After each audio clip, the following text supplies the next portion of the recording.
Ashama harka fuunee kabajamtootaa fi jaalatamtoota hordoftoota qaroo miidiyaa oduu fi odeeffannoowwan keenya qabanneesniif dhiyaanneetiin jirra hanga xumuraattiin waliin tura. Oduu kana dhageeffachuuf qaroo miidiyaa laayik, sheer, sabiskiraayib gochuun waliin turaa isiniin jenna. Baabura Itiyoo Jibuutiitti imaluuf waraqaan eenyummaa dijitaalaa faayidaan dirqama ta'uuf deemaa jiraachuu himame. Dhaabbanni aksiyoonaa baabura Itiyoo Jibuutii ji'a gurraandhalaa bara 2017 irraa eegalee imaltoonni sarara baabura Itiyoo Jibuutii fayyadamuuf waraqaa eenyummaa dijitaalaa faayidaa qabaachuu akka qaban ibsa kaa'eera. Hojii gaggeessaan ol aanaan dhaabbatichaa Injiinar Taakkalaa Uumaa gurraandhala bara 2017 irraa eegalee tajaajilli onlaayiniidhaan maamiloota iddoo qabsiisuu akka eegalus dubbateera. Haaluma kanaan tajaajilli qulqullinnaa fi imala si'ataa ta'e kennuuf odeeffannoo imala sirrii beekuu fi imala rakkoo isaarraa bilisaa mijeessuuf akkasumas imaltoota iddoo qubsiisuuf waraqaa eenyummaa biyyaalessaa faayidaa qabaachuu akka haaldureetti kaa'uun danda'amaa jechuun kaasan. Baaburichi ji'oota 6 darban keessatti imaltoota 639 fi meeshaa fe'umsaa toonii 934 fe'uusaa odeeffannoo ministeera geejjibaa fi loojistiksii irraa argame ni agarsiisa. GDP Itiyoophiyaa doolaara biiliyoona 205 irraa gara biiliyoona 100tti gadi hir'achuun ibsame. Itiyoophiyaan bara faranjoota 2024 keessa imaammata haaromsa diinagdee gooroo taasifteen gatiin sharafa doolaaraa fi birrii gabaa addunyaa irratti akka hundaa'u taasifte. Waggoota dheeraaf mootummaan Itiyoophiyaa sharafni birrii fi doolaaraa akka gabaa addunyaa irratti hin hundoofne dhaabbilee faayinaansii idil addunyaa waliin falmii keessa ture. Garaagarummaan sharafa gabaa gurraachaa fi baankii gidduu jiru dachaadhaan ol dabaluun isaa Itiyoophiyaa garaagarummaa kana dhiphisuu fi hanqina sharafa alaa qabdu furuuf haaromsa diinagdee gooroo kana akka gaggeessuuf dirqamteerti.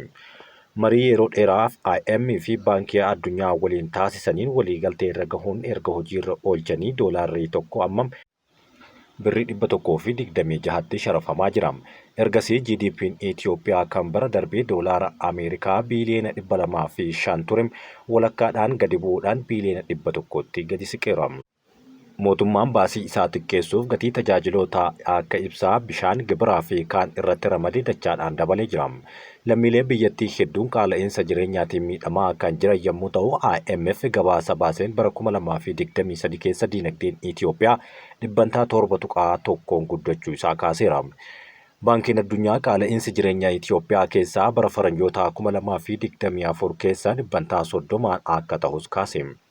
Dhaabbatichi diinagdee Itiyoophiyaa bara 2025 keessa dhibbantaa 6.7 guddachuu akka danda'u raaguun qaala'insi jireenyaa ammoo gara dhibbantaa 15tti gadi akka dhufu nu kaasaniiru. Mootummaan Itiyoophiyaas qaala'insa jireenyaa bara darbee dhibbantaa 30 keessa turee fi amma ammoo gara dhibbantaa 17tti akka gadi bu'ee dubbata. GDP'n Itiyoophiyaa garuu bara 2024 keessa gara doolaara biiliyoona 205 akka gahus gabaasaaleen ni eeru. Haa ta'u malee erga Itiyoophiyaan sirreeffama sharafa alaa taasiftee as diinagdeen Itiyoophiyaa osoo ji'a 3 hin guutin doolaara Ameerikaa biiliyoona 100tti gadi bu'uu riippoortar gaazexaan gabaaseera. Bara darbe doolaarri Ameerikaa birrii 56 sharafamaa ture yeroo ammaa kana 126 ta'eera. Kanaaf GDP'n Itiyoophiyaa yeroo shallagamu gatiin sirriin isaa doolaara Ameerikaa biiliyoona 205 osoo hin taane gara doolaara biiliyoona 100tti akka gadi hir'atu taasiseera. Sababbiin isaas gatiin birrii doolaaraa biratti qabu guddaa kan ture yeroo jedhan kana jechuun biyyoota addunyaa gurguddoo waliin dorgomaa jirti jechuunis dubbatame. Haaromsa mootummaan fudhatee amma diinagdeen biyyattii isa sirrii mul'iseera kan jedhan xiinxaltoonni dureessonni addunyaa gurguddoon qabeenya kanatti siquuf kanaa ol qaban jechuun kaasaniiru. Kana jechuun mootummaan diinagdee hanga qabeenya nama dhuunfaa tujjaara addunyaa tokkoo ta'u sochoosaa jira jechuunis dubbatameera. Somaaliyaa bulchiinsa Puuntilaand keessatti lammiileen Itiyoophiyaa 3 qaamolee nageenyaa fi uummataan ajjeefaman. Kaaba baha Somaaliyaa bulchiinsa Puuntilaanditti guyyoota 2 keessatti lammiileen Itiyoophiyaa 3 garee shororkeessaa ISIS keessaa hirmaatan jedhamanii ajjeefamuu fi namoonni kumaan lakkaa'aman hidhamuu dubbataniiru. Keessattuu magaalaa guddoo Puuntilaand kan taate Gaarowee dabalatee magaalota kanneen akka Basaasoo fi Kaalkaawwee keessatti ajjechaa, hidhaa, reebicha, saamichaa fi baqattoota Itiyoophiyaa irratti rakkooleen biroo hammaataa jiraachuu dhalattoonni Itiyoophiyaa Puuntilaand keessa jiraatan himaniiru. Akka dhalattoonni kunneen dubbatanitti jalqaba amajjii 25 bara 2025 dhalataan Itiyoophiyaa tokko qaama nageenya mootummaatiin kan ajjeefame yommuu ta'u, Guyyaa itti aanu amajjii 26 ammoo lammiileen Itoophiyaa 2 magaalaa Basaasoo keessatti uummataan reebamanii ajjeefamaniiru jedhan. Dhalataa Itoophiyaa Puuntlaandii keessa jiraatu maqaan isaa akka hin eeramne dubbate akka himetti sababbiin ajjechaa lammiilee Itoophiyaa kanneen himata Itoophiyaanonni garee shororkeessa ISIS naannicha keessa socho'utti keessatti hirmaataniiru jedhuun walqabateeti jira. ISIS garee hidhattoota shororkeessaa labsamee finciltoota Hawtii waliin hidhata qabu yommuu ta'u, Puuntlaandii keessa sochii fincila mootummaa geggeessu irratti kan hirmaatudha. Haa ta'u malee dhalataan Itoophiyaa kun lammiilee Itoophiyaa garee kana keessa ni jiru gaafii jedhu yoo deebisutti Itoophiyaanonni jiraachuu malu, haa ta'u malee lammiileen Itoophiyaa lakkoofsaan xiqqoo ta'an garee kana keessa jiru sababii jedhuun hunda dararuun sirrii miti jechuunis kaaseera. Humnoonni nageenya mootummaa bulchiinsa Puuntlaand lammiilee Itoophiyaa kumaatamaan lakkaa'aman mana hidhaatti galchaa jiraachuu jiraataan kun kan dabale yommuu ta'u, magaalaa Gaarowee keessatti qofa Itoophiyaanonni 500 ol ta'an qaama mootummaatiin mana hidhaatti ugguramanii argamu kan jedhe yommuu ta'u, dhalattoonni Itoophiyaa qaamoleen nageenya hidhaa jiran garuu lammiilee nagahaa garee hidhattoota kanneen waliin hariiroo hin qabne ta'uu kaaseera. Miseensonni humna nageenyaa akka milishaa fi poolisii haleellaa kana keessaa harka akka qaban dhalattoonni dubbataa jiru. Uummanni Puuntlaand jibbaa kanarraa kan ka'e lammiileen Itoophiyaa biyyaa fi lafa gadhiisanii akka bahan doorsisaa turuu eeruun rakkoon kun kan ture ta'uus kaasaniiru. Baatii waxabajjii darbee bara 2024 keessa mootummaan Puuntlaand lammiilee Itoophiyaa waraqaa baqattummaa hin qabaatin seeraan ala magaalaa Gaarowee keessa jiraatan atattamaan gadhiisanii akka bahan ajaja dabarsuun isaa ni yaadatama. Sababa ajaja kanaatiin Itoophiyaanonni seeraan ala biyyattii keessa jiraatan lakkoofsaan baay'achuu fi carraa hojii saamaa jiraachuu ta'uu eerameera. Jalqaba bara 2024 mootummaan Itoophiyaa Somaalilaand waliin waliigaltee wal hubannaa ulaa galaanaa mallatteessuu hordofee lammiileen Itoophiyaa Somaaliyaa keessa jiraatan irratti doorsisnii fi miidhaan gahaan jiraachuu gabaafamee ture. Yeroo sanitti dhimma baqattoota Itoophiyaa kanneen ilaalchisee miidiyaan Addis Istaandard jedhamu yeroo dhaabbata UNHCR'tti waajjira damee baha Afrikaa kan qunname yommuu ta'u, dhaabbatichi deebii haleellaa raawwatamuu quba qabaachuu eeruun qaamolee mootummaa waliin ta'uun nageenya baqattootaa mirkaneessuuf hojjechaa akka jiru deebisee turuun waan kaleessa yaadatamudha. Itoophiyaa fi Raashiyaan damee fayyaa irratti tumsaan hojjechuuf mari'atan. Ministeera Fayyaa Dr. Magdas Dhaabaa Itoophiyaatti jila ambaasaaddara Raashiyaa Evgeenii Tarkihiiniin durfamuu waliin dhimma damee fayyaa irratti tumsaan hojjechuuf mari'ataniiru.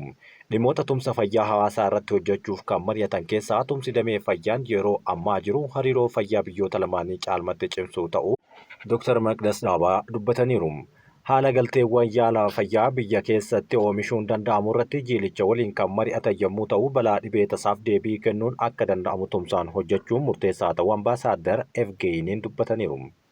Oduu biyya alaatti yoo dabarru UN Dimokiraatik Rippaabilik Koongoo keessatti namoonni dhibbaan lakkaa'aman madaa'anii reeffi ammoo daandii irratti kan argamu ta'uu dubbateera. Dhaabbileen gargaarsa dhaabbata biyyoota gamtoomanii rakkoo namoomaa guddaan goomatti mudachuu, dhibbaan kan lakkaa'aman madaa'uu fi reeffi daandii irratti kufee mul'achuu gudeeddii fi miidhaan saalaa bu'uureffatee dabaluu akeekkachiiseera. Dhaabbanni baqattootaa dhaabbata biyyoota gamtoomaniitti buqqaatota 100,000 lakkaa'aman zoonii taatee wal dhabdee hedduun keessatti gaggeeffamu keessaa baqattoota jiraachuun baasaa akka jirus gabaaseera. Koreen fannoo diimaa idil addunyaa hospitaala sa'aatii 24 darban keessatti qofa namoota madaa'an 100 ol kan simate yommuu ta'u, lakkoofsi kun kanaan dura ji'a tokko keessatti kan simatame ta'uu ammoo hojjettoonni lafa hospitaalichaa konkolaataa hospitaalaan akka dhaabbatu karaa kutaa addaatti baasuun jijjiiruuf dirqamsiiseera jedhaniiru. Meeshaa waraanaa cimaa bakkeewwan namni itti hammaatutti keessatti kan fayyadaman keessaa daa'imman irratti miidhaa guddaa kan qaqqabsiise ta'uu eeranii dhaabbanni fannoo diimaa fi sagantaan nyaata addunyaa lamaanuu guyyoota dhiheenya kana keessatti mankuusa isaanii saamamuu dubbataniiru. Lolli Gaazaa keessatti erga dhaabatee helikoophtaroonni Yoordaanos yeroo jalqabaatiif deeggarsa Gaazaaf geessan. Gaazatti dhukaasa dhaabuuf Israa'elii fi Hamaas erga walii galanii booda BBC'n akka gabaasetti helikoophtaroota Yoordaanos yeroo jalqabaatiif deeggarsa taasisuu jalqabeera jechuun dubbataniiru. Helikoophtarri deeggarsa namoomaa fe'ee Yoordaanosii ka'ee Gaazaa bakka Israa'eloonni to'attee jirtutti qubateera. Deeggarsi namoomaa helikoophtaroonni geessan kun biyyoota akka Biriteen fa'aa irraa ergameedha. Loltoonni humna qilleensaa Yoordaanos deeggarsa namoomaa fe'anii geessan hojjettoota dhaabbata fayyaa addunyaatti kennuun deebi'an. Yoordaanos guyyaa har'aaf qofaa deeggarsa namoomaa Gaazaatti akka deddeebisaniif helikoophtaroota 16 ramaddee hojjechaa akka jirtus eerameera. Ministeerri muummee Xaaliyaanii yakkamaa waraanaa Liibiyaatti gadhiisuuf jechuun qorataman. Ministeerri muummee Xaaliyaanii Joorjiyaa Meeloonii lammii Liibiyaa yakka waraanaatiin mana murtii yakkaa idil-addunyaa ICC'n barbaadamu hidhaa gadhiisuuf qoratamaniiru. Osaamaa Najiim namni maqaan isaa Almaasiin beekamu hoogganam poolisii fi daayireektara mana hidhaa Tiriipoolii beekamaa Mitigaa jedhamuun ture. Najiim amajjii 20 erga hidhamee guyyoota muraasa booda dhimma teeknikaa seeraan wal qabatuun kan hiikamedha. ICC'n dhimma kanarratti akka hin gaafatamne ibsuun Najiim saffisaan akka deebi'ee hidhamuuf ajaja baaseera. Sababni isaa immoo ICC'n akka hidhamu ministeera haqaa Xaaliyaaniitti hin ergine. Torbaan darbee ministeerri haqaa yaaddoo uumameerraa kan ka'e biyyaa baafameera jechuunis gabaasni garaagaraa eeraa jiru. Hirmaattota sirna amantaa Kuumbii Meelaa jedhamu irratti namoonni 12 ol ajjeefamuun himame. Feestivaala amantaa biyya Indiyaa Kuumbii Meelaa irratti walirra ejjechuun balaa mudateen yoo xiqqaate namoonni 12 ajjeefamuun gabaafameera. Biyya Indii keessatti yeroo feestivaala amantii garaagaraa irratti namoonni baay'achuun walirra ejjetanii wal ajjeesuun baratamaa dhufeera. Namoonni walirra dhaabbachuun miidhaan qaqqabuun illee hirmaattonni laggeen Gaanesii fi Yaamuunaa keessatti dhiqachuuf sirna kadhannaa taasisuun yeroo argamanittidha. Haaluma kanaanis akka sa'aatii biyyattiitti sa'aatii 8 irratti hirmaattonni amantichaa miiliyoona 28 ta'an sirna cuuphaa raawwachuu isaanii qondaaltonni biyyattii beeksisaniiru. Sirni cuuphaa kun iddoowwan garaagaraatti kan itti fufe yommuu ta'u, hedduun ammoo balaa wal dhiibuudhaan mudate irratti bal'inaan dhaga'amuudhaaf eeggachaa jiraachuu kaasan. Qondaaltonni mootummaa Utaar Pireetaash jedhaman akka ibsanitti erga feestivaala cuuphaa kana amajjii 13 eegalee kaasee ummanni gara miiliyoona 200tti siqu sirnicha irratti raawwateera jedhaniiru. Akka odeeffannoo qaamolee mootummaa irraa argametti feestivaalli kun hanga gurraandhala 26tti kan itti fufuu fi hirmaattonnis kan itti fufan ta'uu dubbateera. Walumaa galatti feestivaala guyyoota 45f turu kanarratti ummanni biyyattii miiliyoona 400tti siqan akka hirmaatu kan eeramu yommuu ta'u, qondaaltonni mootummaa ifa godhaniiru. Ibidda xiyyaara Kooriyaa kibbaatti qabateen namoonni jumlaan baafamuun himame. Xiyyaarri daandii qilleensaa tokko buufata xiyyaaraa magaalaa Kooriyaa kibbaa buusan keessatti ibiddi itti qabatee namoonni xiyyaaricha keessa turan 176 akka baasan bu'aa taasifamu abbaan taayitichaa ibsa godheera. Kibxata galgala buufata xiyyaaraa kibba baha biyyattiitti xiyyaara buusan keessaa namoonni 4 meeshaa afuufamee qilleensaan guutamaniin osoo miliqaa jiranii miidhamuun isaanii himaniiru. Ibiddi kunis battalumatti xiyyaara gara Hong Kongitti imalu kun balali'uu isaa eegaleen yeroo muraasa keessatti karaa irraa akka deebi'us eegalameera. Hojjettoonni balaa ibiddaa battalumaan xiyyaaricha bira qaqqabuunis ibidda kana akka dhaabbatu gochuun yaadatameera. Kunis balaan kan mudate daandii qilleensaa isa hamaan dachee Kooriyaa kibbaa keessatti mudate ji'a tokko keessatti yeroo lammaffaaf. Xiyyaarri Jeju Air buufata xiyyaaraa kibba dhihaa Mu'aan keessatti kufuun lubbuun namoota 179 galaafatameen booda kunis kan mudatedha. Ibiddi xiyyaara buusan kan buufata xiyyaaraa idil-addunyaa Gumbaahee irratti kibxata kaleessaa jalqabe ta'uu isaa dhaabbanni oduu Yoonhaab aangawoota balaa ibiddaa Kooriyaa kibbaa wabeeffachuun gabaasisaa keessatti tuqeera. Hojjettoonni balaa ibiddaa daqiiqaa 8 booda sana akka gahan ibse. Boodarra suuraan xiyyaarichi gubataa jiru yoo bishaaniin dhaamfamaa jiru miidiyaa hawaasaa irra naanna'aa tureera.